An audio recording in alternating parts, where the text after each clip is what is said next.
Split squat, elevated terminal knee extensions are to be performed with your platform box and your anchor system on the bottom side of your door.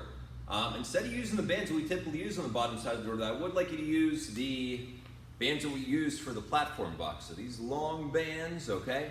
If you're starting these for the first time, I'd recommend starting with a yellow or a red, okay? And you're just gonna anchor that down to the bottom of your doorway bands, putting this on the bottom side of the door, and then weaving it through just so you have one side of the band that you can work with here, okay? From that position, what we're gonna do is put that band right behind your knee, okay, and walk that foot up to the box, okay? So in order to get set up for a split squat here, all we're gonna do is walk one leg back like this, okay, and then trying to drop your trailing knee close toward the floor. You can take a little while with your foot to get set up here. Just make sure the stance with your feet is about hip width apart. Okay, we don't really want to be walking a tightrope line here with your feet stacked behind each other. We want to be a little bit staggered off.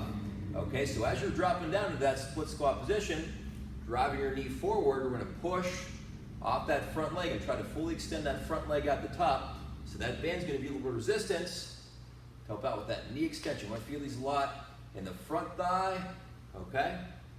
Front of your thigh and that top leg that's on the box. Dropping down, pushing off the band until that leg is fully extended at the top, okay? That's option number one. Option number two, to scale this down a bit, is to perform this without the band and just practice some of your elevated split squats. So just putting one foot up on the box like this, stepping back onto one leg, trying to drop your trailing knee close toward the floor, drive your front knee forward, and then push up, okay?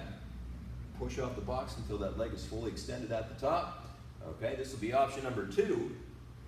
And then for option number three, if you really struggle with single leg exercises, I always recommend doing the kickstand squats instead.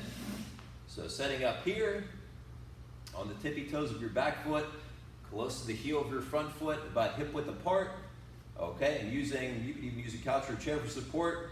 If you have really a lot of trouble balancing on that single leg, dropping down. Both knees go forward, hips are gonna go back, and then pushing hard up that front leg. That's a modification, okay?